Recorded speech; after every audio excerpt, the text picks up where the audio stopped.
عقائد کی طرف بھی توجہ دینے کی ضرورت، خصوصاً اس زمانے میں جب لوگوں کے سامنے مختلف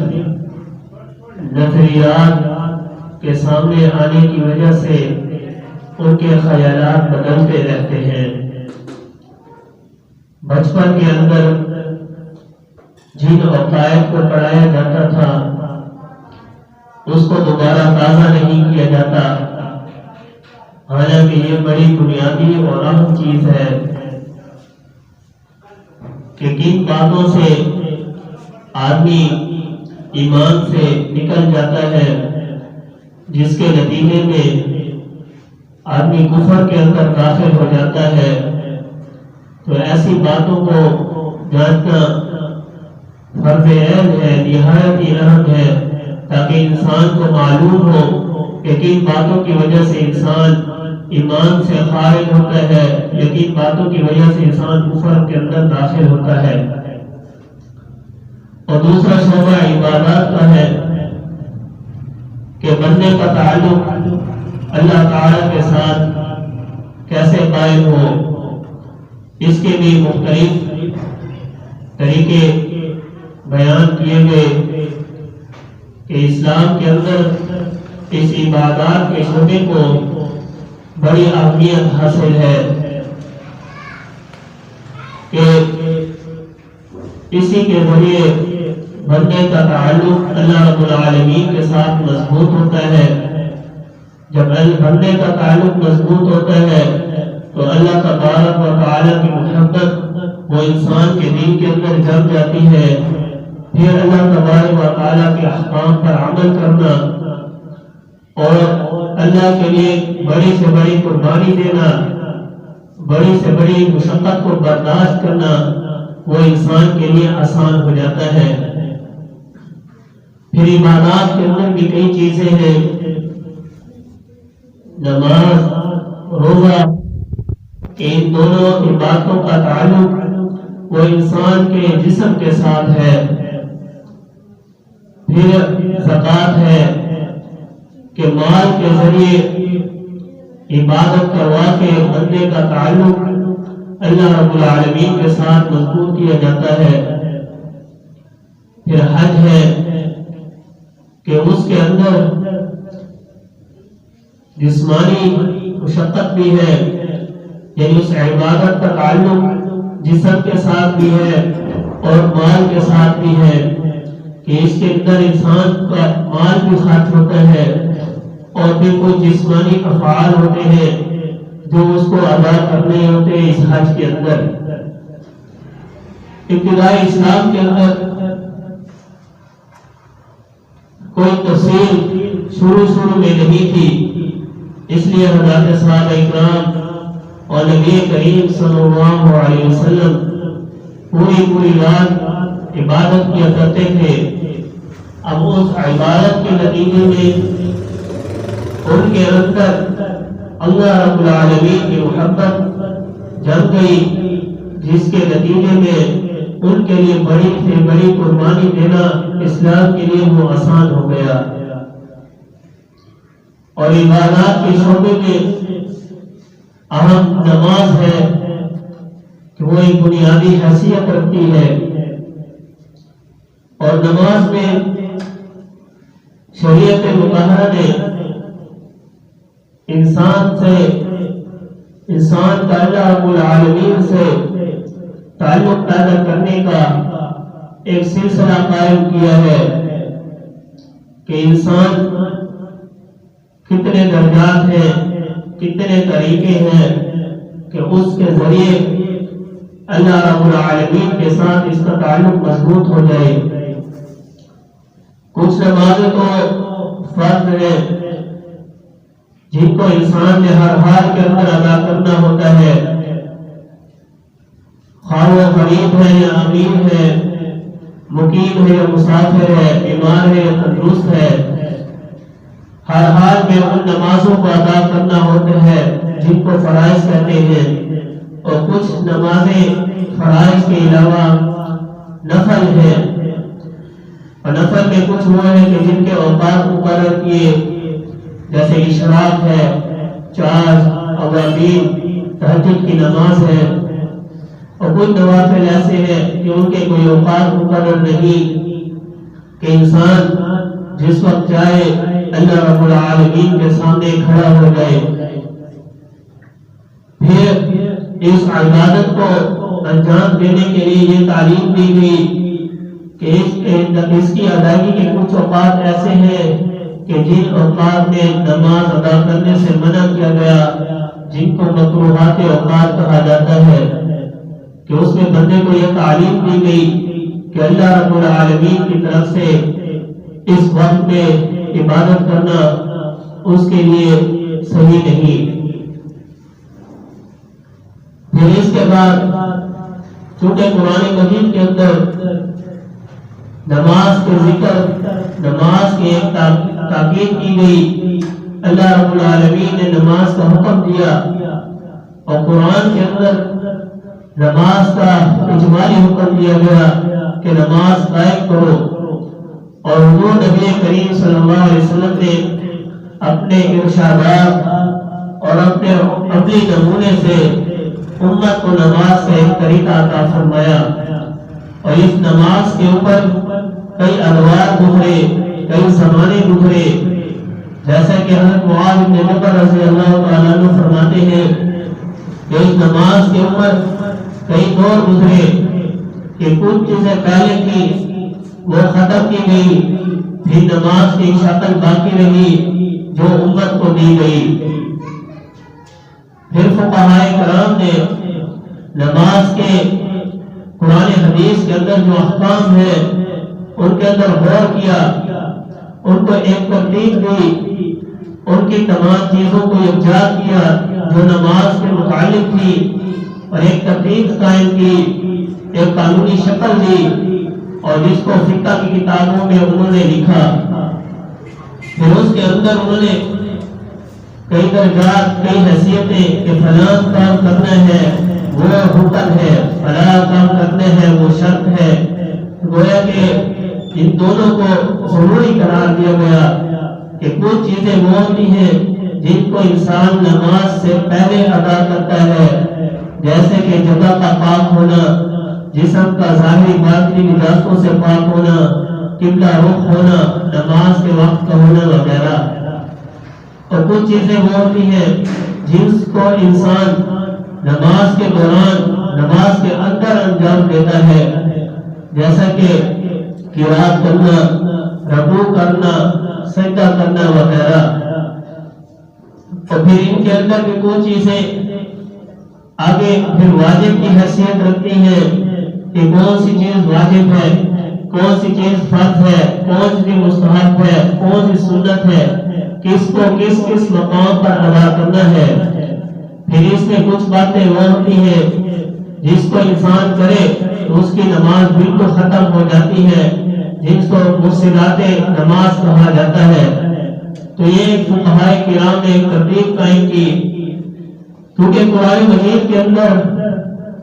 صرف نماز کے متعلق احکام نہیں بلکہ اس میں معاشرت کی تعلیم بھی ہے، عقائد کی تعلیم بھی ہے، اخلاقیات اور معاملات کی ترتیب بھی ہے۔ تو لہذا جس چیز کا تعلق انسان کے عمل سے تھا اس چیز کو فقہائے کرام نے فقہ کے عنوان سے مرتب اور مدون کر دیا۔ پھر نماز کی ان سب چیزوں کی ترتیب بیان کرنے کے بعد باب صفت الصلاۃ کے نماز کا ایک پورا طریقہ بیان کیا جاتا ہے کہ انسان نماز کس طرح پڑھے شروع سے آخر تک۔ اب ان چیزوں کو بیان کیا، پھر اس کے اندر بتلایا جاتا ہے کہ آیا فرائض کو اکٹھا ادا کرنا ہے یا الگ الگ، آیا سنتوں کو اکٹھا ادا کرنا ہے یا الگ الگ۔ تو ہر ایک کو اس کے مقام اور درجے کے اعتبار سے رکھا۔ نماز کی ایک ظاہری صورت ہوتی ہے اور ایک اس کی باطنی صورت ہوتی ہے۔ یہ جو مستحبات، فرائض، سنن، واجبات، یہ ایک نماز کی ظاہری صورت ہے، اور ایک نماز کی باطنی صورت ہوتی ہے جو نماز کی روح کہلاتی ہے۔ جیسا کہ مثال کے طور پر ایک مشین ہے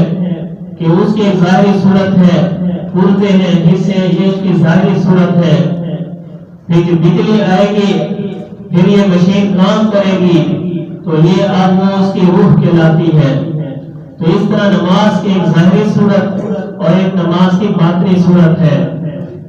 نماز کی ظاہری صورت کی اس کے سنن، آداب، ہر ادب کی رعایت کرنا، جو ہر چیز اپنے مقام پر ایک اثر رکھتی ہے۔ اور اسی طرح نماز کی ایک باطنی صورت ہے کہ نماز سے آدمی کا دین کا تعلق، نماز کی روح کہ وہ اللہ رب العالمین کے ساتھ ہو۔ تو ایک نماز سے آدمی کا دل وہ اللہ رب العالمین کی طرف متوجہ ہو، اللہ رب العالمین کے ساتھ مشغول ہو، اس کو خشوع کہتے ہیں۔ اور ایک آدمی کے ایک ہوتا ہے خضوع کہ آدمی کے اعضاء کو سکون رہے۔ جیسے کہ نماز سے پہلے انسان کے ہاتھ بھی حرکت کرتے ہیں، انسان کے پاؤں بھی حرکت کرتے ہیں، انسان کی نظریں بھی ادھر ادھر دیکھتی ہیں، کان بھی اور چیزوں کی طرف متوجہ ہوتے ہیں۔ کہ جب انسان نماز کے اندر مشغول ہوتا ہے، نماز کے لیے کھڑا ہوتا ہے، تو یہ سارے اعضاء پرسکون ہو جاتے ہیں، گویا کہ یہ سارے اعضاء بھی نماز ہی کی طرف متوجہ ہو گئے۔ اور نماز سے پہلے انسان کا دل مختلف قسم کے خیالات کے اندر مشغول ہوتا ہے اور کاموں میں مشغول ہوتا ہے، اور نماز کے اندر یہ دل اللہ رب العالمین کی طرف متوجہ ہو جاتا ہے۔ اس کو خشوع سے تعبیر کرتے ہیں، قد افلح المؤمنون الذین هم فی صلاتهم خاشعون، کہ مومن کامیاب ہو گئے۔ کون سے مومن؟ جو اپنی نمازوں کے اندر خشوع پیدا کرنے والے ہوتے ہیں۔ مفتی محمد شفیع صاحب رحمہ اللہ فرماتے ہیں کہ فلاح اس کا معنی اردو کے اندر کامیابی سے کیا جاتا ہے، حالانکہ فلاح ایسا لفظ ہے کہ اس کا کوئی اردو زبان اس کا معنی ادا کرنے سے قاصر ہے، کیونکہ فلاح کہتے ہیں کہ انسان کو دنیا اور آخرت کی خوشحالی حاصل ہو جائے، اور یہ لفظ کامیابی والا لفظ اس کو ادا کرنے کے لیے بالکل قاصر ہے، ناقص ہے۔ اس لیے لوگ دنیا اور آخرت کی خوشحالی حاصل کرنا چاہتے ہیں تو وہ اپنی نمازوں کے اندر خشوع پیدا کریں کہ یعنی دل کو اللہ رب العالمین کی طرف متوجہ کرے۔ حدیث صحابہ کرام کی زندگی کے مطالعہ کیا جائے، پیغمبر علیہ السلام کی زندگی کا مطالعہ کیا جائے، تو اس سے معلوم ہوگا کہ اس چیز کا وہ کتنا اہتمام کرتے تھے۔ لہذا حدیث پاک میں آتا ہے ہر ایسی حالت سے نماز پڑھنے سے انسان کو روکا گیا ہے جس میں اس کا دل اللہ رب العالمین کی طرف متوجہ ہونے سے وہ حالت رکاوٹ ہو۔ جیسے انسان کو سخت بھوک لگی ہوئی ہے اور ادھر نماز ہے، تو پہلے کھانا کھا لے پھر نماز پڑھے۔ حضرت امام ابو حنیفہ رحمہ اللہ فرماتے ہیں کہ میری نماز کھانا بن جائے، اس سے اچھا ہے کہ میرا کھانا نماز بن جائے، کیونکہ جب پہلے انسان نماز پڑھے گا بھوک کی حالت میں تو سارا دن کھانے کی طرف متوجہ ہوگا، جب پہلے کھانا کھائے گا تو سارا دن نماز ہی کی طرف متوجہ رہے گا۔ حضرت مولانا خلیل احمد سہارنپوری رحمہ اللہ ایک مرتبہ سفر سے تشریف لائے، نماز کا وقت بھی تھا، کھانا بھی حاضر تھا، تو لوگوں نے کہا کہ پہلے نماز پڑھ لیتے ہیں پھر اطمینان سے کھانا کھا لیتے ہیں۔ انہوں نے کہا نہیں، پہلے کھانا کھا لیتے ہیں پھر اطمینان سے نماز پڑھ لیں گے۔ تو اس سے تربیت کرنا بھی مقصود ہوتی ہے کہ گویا کہ آپ انسان ٹرین کے اندر ہو، وہاں بھی بیٹھ کے کھانا کھایا جاتا ہے، کھڑے ہو کے بھی کھانا کھایا جاتا ہے، ہوٹلوں پہ جس حالت میں ہو تو کھانا کھایا جا سکتا ہے، کہ اس کے لیے اطمینان اور سکون کی تلاش ضروری نہیں۔ اور نماز ایسی چیز ہے جس کے لیے انسان کو اطمینان اور سکون کا ہونا نہایت ہی ضروری ہے۔ اس لیے حدیث شریف میں کہ نمازی کے آگے سے گزرنے سے منع کیا گیا، اس کی لفظ قطع الصلاۃ، کہ کیوں؟ اس لیے کہ نمازی آدمی وہ اس کی توجہ اللہ رب العالمین کی طرف ہوتی ہے، وہ اللہ رب العالمین کے ساتھ مناجات میں مشغول ہوتا ہے۔ جب اس نماز آدمی سے گزرا جاتا ہے تو گویا کہ یہ اس کا جو تعلق تھا اللہ رب العالمین کے ساتھ، اس تعلق کو توڑنے کا یہ سبب بنا۔ جیسا کہ دو آدمی بات کر رہے ہو تو تیسرا ایک آدمی ان کے درمیان سے گزر جائے تو آدمی کو ناگواری ہوتی ہے کہ وہ جگہ اتنی ساری پڑی ہے کہ درمیان سے گزر گیا کہ اس گفتگو کے اندر خلل آ گیا۔ حضور نبی کریم صلی اللہ علیہ وسلم کو ایک صحابی نے یمن کی ایک منقش چادر ہدیہ کی تو نبی علیہ السلام نے اس کو قبول کر لیا۔ تو حضور نبی کریم صلی اللہ علیہ وسلم نے لباس کے لیے اس چادر کو ذکر تر کیا، نماز پڑھ رہے تھے تو ایک لمحے کے لیے پیغمبر علیہ السلام کا خیال اس چادر کی طرف گیا تو حضور نبی کریم صلی اللہ علیہ وسلم نے نماز کے بعد ناگواری کا اظہار کیا۔ وہ منقش چادر اس صحابی کو واپس کی اور کہلا بیٹا کہ اپنی سادہ چادر دے دے۔ اسی طرح حضرت مطہر رضی اللہ تعالی عنہ صحابی ہیں کہ وہ نماز پڑھ رہے تھے باغ کے اندر تو ایک چڑیا تھی، باغ کے گنجان ہونے کی وجہ سے اس کو راستہ نہیں مل رہا تھا۔ اب وہ چڑیا جاتی واپس آتی، پھر جاتی واپس آتی تو صحابی کا خیال ادھر گیا، قرآن بھی بھول گئے، نماز بھی بھول گئے تو انہوں نے حضور نبی کریم صلی اللہ علیہ وسلم کی خدمت میں حاضر ہوئے اور فرمایا کہ میں اپنا یہ باغ جو ہزاروں مالیت کا تھا کہ اللہ کی راہ میں صدقہ کرتا ہوں کہ یہ باغ اللہ اور میرے مناجات کے درمیان خلل کا باعث بنا۔ آج ہماری نمازوں کے اندر بہت سی چیزوں کی طرف خیال جاتا ہے،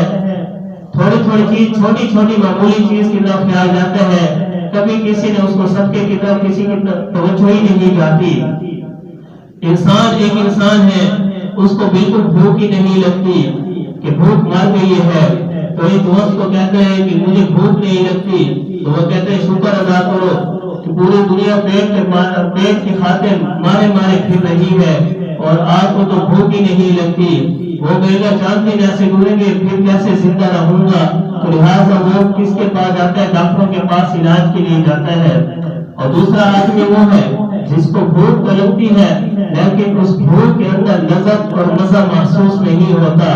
تو وہ بھی چند دنوں کے بعد طبیب ہی کے پاس جائے گا کہ پیسے لے کر علاج کرو کہ مجھے بھوک یعنی کہ کھانا کھاتا ہوں لذت محسوس نہیں ہوتی۔ اسی طرح بعض حضرات وہ ہیں یعنی کہ جن کو بھوک ہی نہیں لگتی، یعنی گویا کہ وہ نماز کے لیے آتے ہی نہیں تو ان سے کسی چیز کا کوئی تقاضا ہی نہیں۔ اور دوسرے حضرات وہ ہیں کہ نماز تو پڑھتے ہیں لیکن لذت اور محسوس نہیں ہوتی، مزے کی کیفیت محسوس نہیں ہوتی۔ یہ وہ ہے کہ یعنی کھانا تو کھاتا ہے کہ لذت محسوس نہیں ہوتی۔ تو یہ ایک ہوتا ہے کہ انسان کو بیماری کا احساس ہو تو وہ علاج کی طرف جاتا ہے، ایک کو بیماری کا احساس ہی نہ ہو تو وہ علاج کی طرف نہیں جائے گا۔ تو انسان نے کبھی اس پہ غور نہیں کیا کہ یہ بھی کوئی سوچنے کی چیز ہے۔ تو ضرورت اس بات کی ہے کہ اللہ رب العالمین کا نماز کے اندر جو انسان کی توجہ اللہ رب العالمین کی طرف ہونی چاہیے تو انسان کو اس کی طرف توجہ اور کوشش کرنی چاہیے۔ اللہ رب العالمین ہمیں ان باتوں پر عمل کرنے کی توفیق